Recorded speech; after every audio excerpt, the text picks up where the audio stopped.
Hello friend, absolute analysis YouTube channel में आप लोग का स्वागत है फ्रेंड।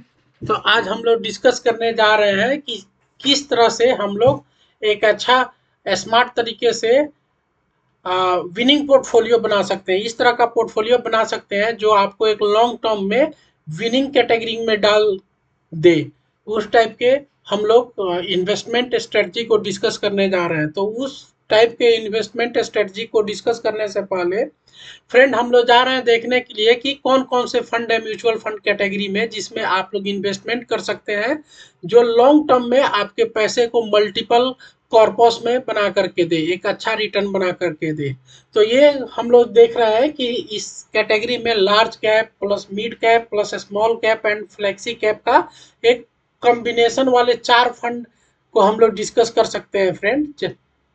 इस कैटेगरी में जो जो सबसे बेस्ट फंड होगा, तो आपको कितना एलोकेशन करना है, किस टाइप की स्ट्रेटजी को फॉलो करना है, उसको हम लोग डिस्कस करते हैं।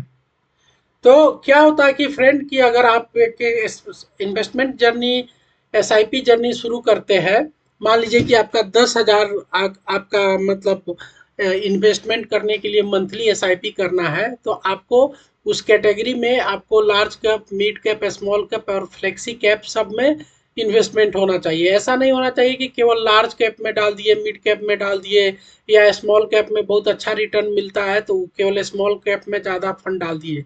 फिर क्या होता है फ्रेंड, लॉन्ग टर्म में अच्छा परफॉर्मेंस नहीं म्यूचुअल फंड निकाल करके अपने इन्वेस्टर को देती है।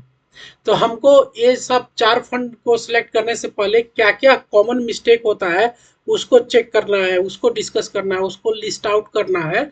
तो उसमें सबसे बेस्ट ऑप्शन ये होता है कि अपने फंड जो पोर्टफोलियो बनाते हैं उसमें बहुत सारे तरीके का फंड इंक्लूड करने का जरूरत नहीं है।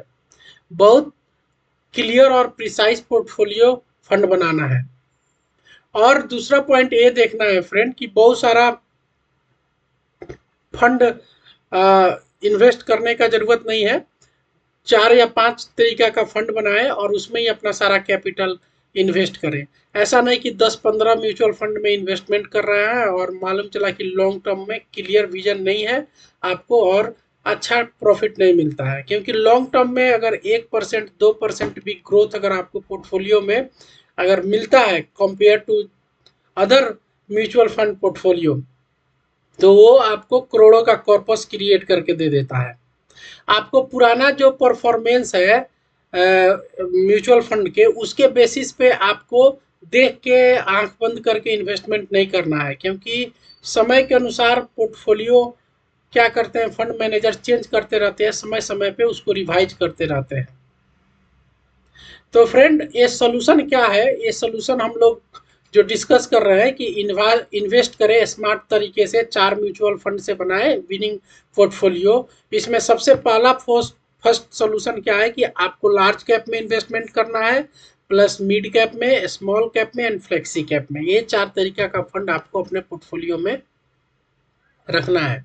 तो फ्रेंड ये 4 तरीका का अगर आप अपने पोर्टफोलियो में एड ऑन करते हैं, ऐड करते हैं, ठीक है फ्रेंड, तो आपको क्या मिलता है, आप अपना जैसे मान लीजिए कि आपका 10,000 का फंड है, तो उसको 8 से 10 फंड में 1-1 हज़ार रुपया लगाने से बढ़िया है कि ये 4 जो कैटेगरी के फंड है, ये जो 4 कैटेगरी में कोई भी फंड होगा, आप अपने फिनेंशियल कंसल्टेंट का हेल्प ले करके डिजाइन कर सकते हैं, बना सकते हैं पोर्टफोलियो। बट फोकस ये करना है कि जितना 3-4 फंड है उसी कैटेगरी में करना है, सारे फंड में पैसा डालने का आवश्यकता नहीं है फ्रेंड। अभी आप देख पा रहे होंगे कि ये 4 जो फंड है इसके अलग अलग मार्केट कैपिटलाइजेशन होते हैं और इन्वेस्टमेंट स्टाइल होती है।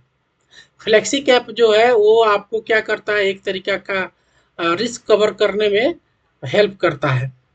रिस्क बेस्ड एलोकेशन होना चाहिए फ्रेंड। आपको पोर्टफोलियो में एक जैसा नहीं होना चाहिए, आपके पोर्टफोलियो में सेफ, मॉडरेट और एग्रेसिव टाइप के कैटेगरी होनी चाहिए। क्योंकि हर एक म्यूचुअल फंड जो प्लान करते हैं तो हर एक का अलग अलग रिस्क और एपेटाइट होता है मार्केट में फ्रेंड। और लॉन्ग टर्म में अगर आपको इन्वेस्टमेंट करना है, लॉन्ग टर्म में अगर स्ट्रेटजी बनानी है, तो आपको गोल क्लियर होना चाहिए। ठीक है फ्रेंड। तो ये रहा हमारा ये स्ट्रेटजी। अगर आपके पास 10,000 रुपये फ्रेंड है तो हम लोग डिस्कस कर सकते हैं, हम लोग पॉइंट आउट कर सकते हैं कि 10,000 रुपये को किस तरह कैटेगरी वाइज हम लोगों को क्या करना है, आवंटन करना है, मतलब सेग्रीगेट करके फंड को डालना है। तो आपको फंड के टाइप्स में देखेंगे तो लार्ज कैप फंड जो है, फ्लेक्सी कैप फंड है, उसमें आपको 30 से 40% का आपको एलोकेशन रखना है, क्योंकि ये पर्पस इसका ये होता है कि ये आपको लॉन्ग टर्म में स्टेबिलिटी प्रदान करता है। ठीक है फ्रेंड। मिड कैप में क्या होता है, ये थोड़ा सा मतलब आप बोल सकते हो कि थोड़ा सा रिस्की होता है, इसीलिए यहाँ पे एलोकेशन है 25 से 35% आपके कैपिटल का एलोकेशन करना है। ये मध्यम आकार के कंपनियों में इन्वेस्टमेंट करने का लक्ष्य रखता है फ्रेंड। और स्मॉल कैप फंड जो है फ्रेंड, वो मतलब आप बोल सकते हो एग्रेसिव काइंड ऑफ इन्वेस्टर है, जो मतलब अपना रिस्क को झेल सकते हैं और उनके पास लॉन्ग टर्म का विजन हो, 10 साल 15 साल का कैटेगरी में वो इन्वेस्टमेंट करते हैं, तब जाकर के आप स्मॉल कैप फंड में अपना इन्वेस्टमेंट जर्नी स्टार्ट कर सकते हैं फ्रेंड। उसके बाद है हाइब्रिड फंड या डेट फंड। तो इसमें आप 10 से 15% का एलोकेशन कर सकते हैं, और बाजार जब गिरता है तो हाइब्रिड और डेट फंड रहते हैं, इसमें ज़्यादा आपको लॉस नहीं होता है। ये आपको एक तरीका का इन्वेस्टमेंट पे कुशन का काम करता है, आपको जोखिम से बचाता है मार्केट में। तो फ्रेंड अगर आप देखोगे कि 10,000 का एसआईपी हम लोग प्लान कर रहे थे, तो उसको किस तरह से आप रिस्क को मिटिगेट कर सकते हैं, एक मॉडरेट रिस्क पोर्टफोलियो बना सकते हैं। तो 10,000 का अगर इन्वेस्टमेंट कर रहे हैं तो 3 से 4 हज़ार रुपया आप लोग फ्लेक्सी कैप फंड में डाल सकते हैं। 25 से 30% है, मतलब 10,000 का अगर आप देख रहे हो 25 से 30%, मतलब 2,500 से 3,000 रुपया है, 3,500 रुपया मिड कैप फंड में डाल सकते हो। और 15 से 20%, मतलब 2,000, 1,500 से लेके 2,000 स्मॉल कैप कंपनी में डाल सकते हो। और 10 से 15% हाइब्रिड फंड में डाल सकते हो, जो आपका क्या हो गया, एग्रेसिव हाइब्रिड फंड हो गया फ्रेंड। तो इस तरह के अगर आप इन्वेस्टमेंट बनाओगे, इस तरह का कैटेगरी वाइज अगर आप इन्वेस्टमेंट अपने कैपिटल का करोगे, तो लॉन्ग टर्म में फ्रेंड आपको एक अच्छा रिटर्न मिलेगा, क्योंकि आपके पोर्टफोलियो में large cap, mid cap, flexi cap, small cap सब कंपनियों का फ्लेवर मिलेगा फ्रेंड। तो इस तरह आप लोग एक अच्छा सा फंड बना सकते हो फ्रेंड।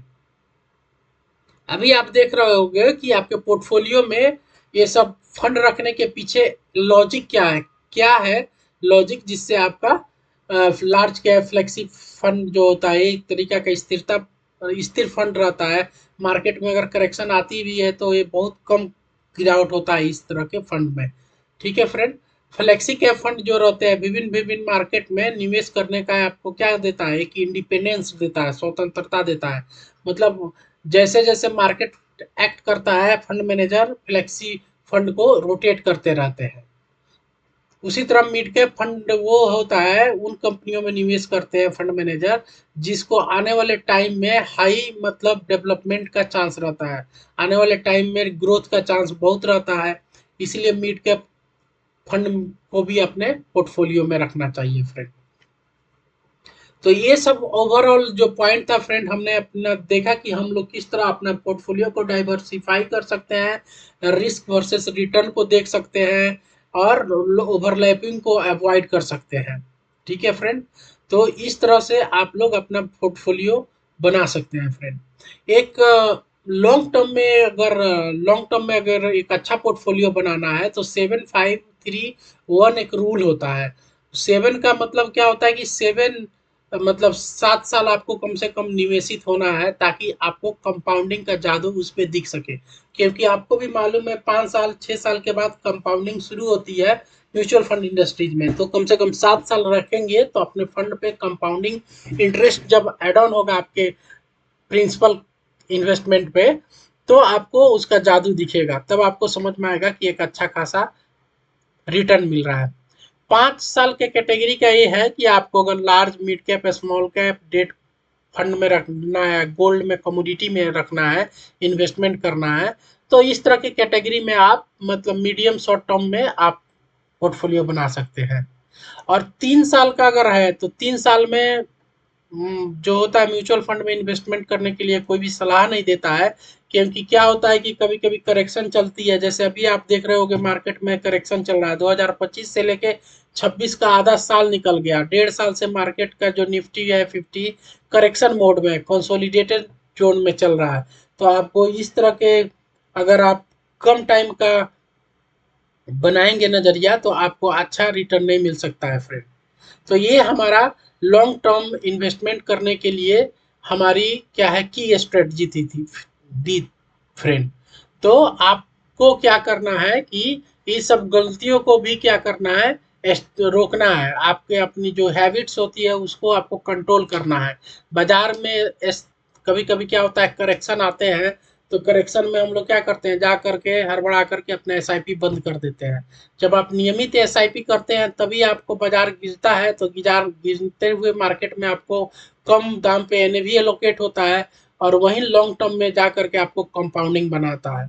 तो कभी भी ये सलाह रहेगा आपको, सजेशंस रहेगा कि बाजार में जब भी करेक्शन आए, 25 30 40% मार्केट क्रैश हो जाए, तब भी आपको मार्केट छोड़ के भागना नहीं है, आपकी एसआईपी नहीं बंद करनी है। ठीक है, तभी जा करके आप एक लॉन्ग टर्म में क्या है, एक अच्छा पोर्टफोलियो बना सकते हैं, अच्छा रिटर्न मिल सकता है आपके पोर्टफोलियो पे। और दूसरा पॉइंट ये देखने का बात है फ्रेंड कि पिछले मतलब 10 साल 15 साल का जो भी प्रदर्शन मिला है, केवल उसी के बेसिस पे जा करके आपको फंड नहीं चूज करना है। क्योंकि उनका जो टाइम था वो तो निकल गया, उनकी जो स्ट्रेटजी थी फंड मैनेजर का, उन्होंने अपना इन्वेस्टमेंट रिटर्न करके दे दिया अपने इन्वेस्टर को। तो आपको अपना खुद से एनालिसिस करना चाहिए, या अच्छे फंड मैनेजर से हेल्प लेकर के पोर्टफोलियो बनाना चाहिए, जो आगे आने वाले जो इकोनॉमिक ग्रोथ हो रहा है इंडिया का, तो उसमें आपको पार्टिसिपेट करने के लिए अच्छे अच्छे कंपनियों में इन्वेस्ट करना चाहिए, अच्छे अच्छे म्यूचुअल फंड में इन्वेस्ट करने का प्लान करना चाहिए फ्रेंड। और समय समय पे क्या करना है फ्रेंड, अपने पोर्टफोलियो को समीक्षा करना है, ताकि आपको पता चले कि आपका फंड कौन कितने टाइम में कितना इन्वेस्टमेंट दे रहा है, कौन कितने टाइम में कम इन्वेस्टमेंट दे रहा है फ्रेंड। तो ये आपको इन्वेस्टमेंट याद रखना है फ्रेंड। ये हमारी जो है, जो हम लोगों ने अभी डिस्कस किया, उस स्ट्रेटजी को फॉलो करना है, ताकि आपको लॉन्ग टर्म में एक अच्छा पोर्टफोलियो बने। तो अगर आप सही कदम उठाएंगे फ्रेंड, आपको इस स्ट्रेटजी को फॉलो करना है, ठीक है, तो आज ही ये सही कदम उठाए, ताकि बेहतर कल को आप लोग सुरक्षित करें। छोटे छोटे कदम आप उठाते हैं, वहीं आगे जा करके एक बड़े सपने को क्या करता है, पूरा करता है फ्रेंड। तो यही 5 पॉइंट है फ्रेंड, जो आप देख सकते हैं स्लाइड में। अपने वित्तीय लक्ष्य को डिफाइन कीजिए, आपको प्लान बनाइए अपने फंड को, कि आपको कितने साल में कौन सा फंड का जरूरत है, कब घर खरीदना है, कब बच्चों को शिक्षा देना है, कब अपने स्ट्रेटजी को उसी अनुसार से अपने कैपिटल को डिप्लॉय कीजिए। ठीक है, और ईमानदारी से आकलन करें कि किसी भी बाजार के उतार चढ़ाव में वोलेटिलिटी आता है, तो इस तरह का जो भी आप पोर्टफोलियो बनाए हैं उसको जाकर के सेल नहीं कर देना है। सही फंड का चयन करना है, large cap, mid cap, small cap, flexi cap में जो सबसे अच्छे फंड है उनको सेलेक्ट करके अपने पोर्टफोलियो में रखना है फ्रेंड। और हर एक साल आपको क्या करना है फ्रेंड, हर एक साल अपने पोर्टफोलियो में 500 ऐसे एसआईपी शुरू करते हैं, तो उसमें सेटअप करते जाना है, स्टेप अप करने से क्या होता है कि मान लीजिए 500 से कर रहे हैं, 1000 से कर रहे हैं, तो अगले साल उसमें 10% का स्टेप अप कीजिए। तो क्या होता है, धीरे धीरे धीरे धीरे आपका कैपिटल के साथ साथ स्टेप अप भी बढ़ता जाएगा, और आपका कैपिटल ग्रोथ होते रहेगा फ्रेंड। तो यही हमारा की टेकअवे है फ्रेंड। आज का टोटल डिस्कशन हम लोगों ने यही सीखा कि मार्केट में अगर लॉन्ग टर्म में पैसा बनाना है, तो नियमित एसआईपी करना है, सही स्ट्रेटजी फॉलो करना है, और अपने आप को पेशेंस रखना है, तभी जा करके आप लोग क्या कर सकते हैं, एक लॉन्ग टर्म पोर्टफोलियो बना सकते हैं फ्रेंड। तो आज से ही आप कम से कम 10,000 के एसआईपी शुरू कीजिए, इन चारों फंड में धैर्य रखिए, समय के साथ साथ निवेश कीजिए, और लंबी अवधि में आपको एक गोल जो फोकस किए हैं वो अचीव होगा फ्रेंड। Okay friend. तो हजारों मील की यात्रा अगर शुरुआत करते हैं, तो यही एक छोटा सा कदम आपको उठाना पड़ेगा। और हम लोगों ने आज जो डिस्कस किया कि कौन कौन से पॉइंट को क्या करना है, ध्यान रखना है, और कौन कौन से पॉइंट पे ध्यान नहीं रखना है, और तभी जाकर के मार्केट में आपको एक लंबे टाइम पे इन्वेस्ट करते रहेंगे तो एक अच्छा पोर्टफोलियो बन जाएगा फ्रेंड। वीडियो को यहीं पे वाइंड अप करता हूँ फ्रेंड। अगर हमारा जो एनालिसिस है अगर आपको अच्छा लगता है तो आप अपने फ्रेंड लोग के साथ शेयर कर सकते हैं, हमारे चैनल को लाइक सब्सक्राइब कर सकते हैं। मिलते हैं आप लोगों के साथ नए वीडियो के साथ। Thank you. जय हिंद।